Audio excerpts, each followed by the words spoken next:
Como sabemos, las tropas ucranianas están en Kursk, dentro del territorio ruso, y no están ahí nada más porque quieran quedarse o porque vayan a conquistar Rusia. Y eso lo sabían desde el principio. Lo sabía Estados Unidos, que es el principal promotor y aliado de Ucrania, y lo sabía también Rusia. Y esto, como les digo, no es una conquista, es una jugada temporal. Pero ¿a quién realmente está beneficiando? ¿Quién está ganando aquí? Porque créanme, siempre hay alguien que se beneficia, incluso en medio de este caos. Pero hablemos claro, no es Ucrania. Y no solo es Ucrania contra Rusia, es un tablero mucho más grande. Kursk ahora mismo es un peón en una partida que involucra millones de dólares, toneladas de armamento, estrategias políticas y estrategias militares globales y, por supuesto, la reputación de potencias como Estados Unidos y la OTAN. Si Ucrania pierde Kursk en primavera, como predicen funcionarios estadounidenses, ¿realmente está perdiendo o esto siempre fue parte del plan? ¿De dónde sacó esto? Bueno, hay una nota que se las voy a mostrar porque no es algo que me haya yo inventado. Aquí está. Hay una nota que la sacó el día de ayer Bloomberg, citando a funcionarios estadounidenses que no quisieron que se revelara su nombre, que quisieron mantenerse en el anonimato, que dicen que Ucrania podría perder el control de ese territorio en unos meses. Kursk, como sabemos, pues es territorio ruso, pero desde agosto Ucrania hizo una incursión ahí y hay tropas de la OTAN o de Ucrania, por así decirlo, ¿no? Bueno, pues de entrada, pues sonaba a una locura que Ucrania se hubiera metido a territorio ruso, ¿no? Pero ¿para qué lo hizo? Bueno, no iban a conquistar Rusia, eso estaba claro desde un inicio, pero ¿por qué eligieron Kursk? Porque tiene un peso sumamente simbólico y estratégico. Es el lugar donde se libró una de las batallas más importantes de la Segunda Guerra Mundial. Así que claro, hay un eco histórico muy profundo que no podemos ignorar, pero también está cerca de la frontera con Ucrania, algo muy conveniente para ellos, lo que lo convierte en una posición clave para cualquier operación militar. Entonces, ¿cuál era el verdadero objetivo? Bueno, según los mismos estadounidenses, esto siempre fue una jugada para distraer a Rusia, es decir, obligarlos a dividir sus fuerzas, a gastar más recursos, más dinero, básicamente hacer que Rusia corra detrás de la pelota. Pero, según lo dicen estos funcionarios, mantener esta posición es sumamente complicado. Rusia tiene la capacidad militar para barrerlos de ahí si realmente se lo propone. Entonces, ¿por qué Ucrania se arriesgó tanto? Y digo Ucrania, amigos, porque recuerden, oficialmente es un conflicto Rusia-Ucrania. Entonces, vamos a seguir la narrativa y vamos a seguir el cuento y vamos a decir Ucrania. Bueno, esto es más psicológico que territorial. Uno de estos funcionarios también mencionó algo muy interesante.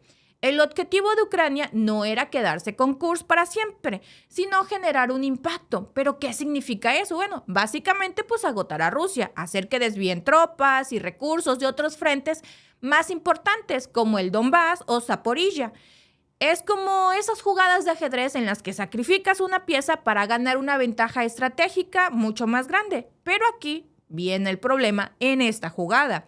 Si Kursk siempre fue una jugada temporal, como sugieren estos analistas, ¿qué pasa cuando Ucrania se retire? Porque según Bloomberg, eso podría pasar en primavera. Ahora, aquí viene la parte interesante.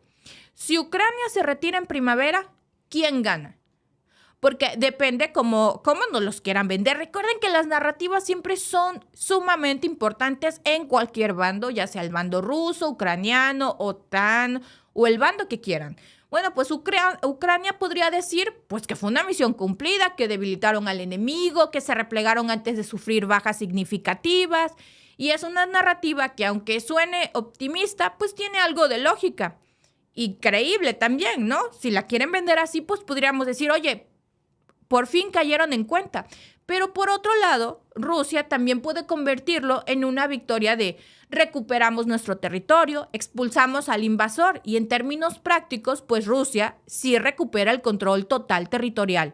Pero Ucrania, pues también pudo haber cumplido el objetivo inicial, desestabilizar a Rusia.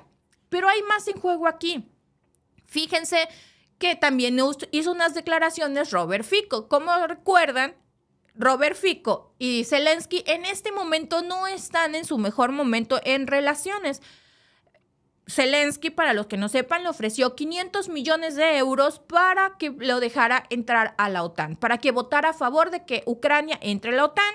Porque le ofreció 500 millones, porque a partir del 1 de enero ya no va a poder cruzar el gas que beneficia a su país. Entonces le ofrece como la indemnización. Entonces, pues como sabemos, Robert Fico es el primer ministro de Eslovaquia y él dijo que Ucrania está pagando su aventura occidental con territorio y tropas extranjeras. Y esa frase lo dice todo, amigos. Este conflicto no es solo entre Rusia y Ucrania. Hay un tablero geopolítico mucho más grande. Las potencias occidentales, principalmente Estados Unidos, pues están detrás de Ucrania. Para Estados Unidos y la OTAN, Kursk es una pieza más en un tablero que busca mantener a Rusia acorralada. Y no olvidemos que este conflicto le está permitiendo a ambos bandos probar armamento y por supuesto también tratar de debilitar a su principal rival geopolítico. Y de paso, pues también justificar el enorme gasto militar ante los ciudadanos. ¿Pero a qué costo? Porque ahorita que estamos diciendo mantener o justificar ese enorme gasto militar a sus ciudadanos, pues hay que hablar del costo, porque mantener tropas en un lugar como Kursk no es barato. Ucrania está gastando una cantidad absurda de dinero y de recursos para sostener esta operación. Desde el 2022, los aliados occidentales, todos los socios de Ucrania, han inyectado más de 113,000 millones de dólares en apoyo militar y financiero. Esto según datos occidentales. Y aunque eso le ha permitido mantener el conflicto activo, cada día en Kursk pues representa un desgaste económico enorme. Según estos mismos datos occidentales, ¿y por qué hago hincapié en occidentales? Porque recuerden que el costo de la guerra para Occidente o para la OTAN no es el mismo que representa para Rusia o para China. Sus costos siempre son más elevados. Por eso hago hincapié en occidental. Entonces, según esto, para Rusia el costo tampoco es menor. Según sus cálculos, el gasto diario de Rusia en esta guerra ronda los 900 millones de dólares. Ahora, si volvemos a esa idea del impacto, bueno, ¿realmente Ucrania debilitó a Rusia con esta incursión? ¿A corto plazo? Pues sí, tal vez. Desviar tropas y recursos siempre tiene un costo, pero si Rusia logra expulsarlos rápido, la ganancia ucraniana se diluye. Además, ¿qué pasa con la moral? Que es sumamente importante en el campo de batalla. Si las tropas ucranianas son forzadas a retirarse, ¿qué mensaje envía eso? Por otro lado, Vladimir Putin ya dejó claro que no habrá negociaciones mientras Ucrania tenga tropas en estas regiones. Entonces, ¿fue Kursk una jugada para presionar a Moscú a negociar? Si fue así, parece que no les funcionó y que solo fue un mal gasto de dinero, porque Putin no solo rechazó la idea, sino que reforzó su postura. Y esto nos lleva a otra pregunta. ¿Quién está dictando realmente las estrategias? ¿Es Zelensky tomando decisiones por su cuenta o hay influencia directa de sus aliados occidentales? Porque no olvidemos que este conflicto también es un juego de poder entre Estados Unidos, la OTAN y Rusia. ¿Qué pasa si Ucrania pierde Kursk definitivamente? Bueno, para Rusia sería una victoria clara. Al menos en términos propagandísticos, recuperar el territorio refuerza la narrativa de que están ganando y de que se están llevando todo, inclusive que lograron sacar al enemigo de su territorio. Pero para Ucrania, la pérdida no sería tanto en el territorio, sino en la percepción internacional. ¿Cómo van a seguir justificando retrocesos después de tantos meses de inversión militar y mediática y de recursos? Y más importante, ¿cómo va a afectar esto a la confianza de todos sus aliados occidentales? Porque si hoy estamos viendo algo, es que poco a poco aliados occidentales y europeos están diciendo, oye, ¿y mi dinero? No veo una solución ni respuestas. Ahora, aquí es donde las cosas se van a poner turbias, porque no podemos hablar de Kursk sin mencionar a los verdaderos beneficiarios de este conflicto. ¿Quién gana mientras Rusia y Ucrania se desgastan y se están haciendo pedazos en el campo de batalla? Bueno, pues les tengo una pista. Están muy lejos del campo de batalla. Son las empresas armamentísticas y todas están en Occidente y están haciendo un negocio redondo. Por ejemplo, Lockheed Martin, Raytheon y Northrop Grumman, todas han reportado aumentos en sus ingresos de más del 20% solo el año pasado, porque estamos cerrando el 2024. Entonces, en algunos meses podemos ver cuánto aumentó su ganancia solo en este año, pero tan solo el que tenemos acceso, que es el de 2023, más del 20%. Y les digo, este año va a estar más inflado porque no solo es el conflicto Rusia y Ucrania, está el conflicto en Medio Oriente. ¿Y quiénes están vendiendo armas? Bingo, los mismos. Y Kursk, pues no solo es un pedazo de tierra, es un símbolo de cómo se está jugando esta guerra a niveles que pocos entienden. Ucrania lo tomó para debilitar a Rusia, pero sostenerlo es casi imposible. Si lo pierden, Rusia lo convertirá en una victoria política, pero el costo seguirá siendo altísimo para ambos lados. Y mientras tanto, pues las oficinas y las empresas armamentísticas y los despachos de las potencias globales, pues ahí los bolsillos se siguen llenando y por supuesto que los números siguen cuadrando. Y hoy vemos pues que realmente Kursk únicamente lo hicieron para debilitar a Rusia. ¿Por qué para debilitarla? Porque en su narrativa que nos quisieron vender, en donde CNN y los grandes medios de comunicación nos dicen que cada día Ucrania va ganando esta guerra, pues no cuadraba. Entonces, ¿qué necesitaban? Hacer que Rusia tuviera un distractor. ¿Qué mejor distractor que meterlos a Kursk? Entonces, necesita quitar soldados del frente, llevárselos a Kursk. Ahora tiene que dividir todo el dinero que le están mandando al frente, que están dentro de Ucrania, para también mandar dinero a Kursk. Entonces, ¿qué buscaban? Como lo hemos dicho desde un inicio, esto es una guerra de desgaste.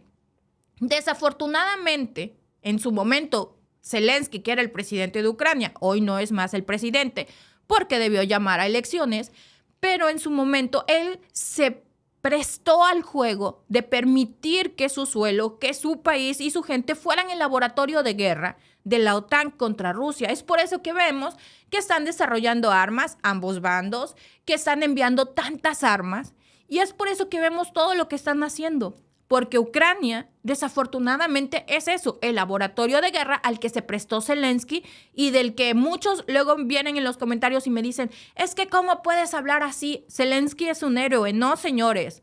Los héroes y las víctimas son los ucranianos de a pie, que son los que están sufriendo las consecuencias de esta guerra absurda.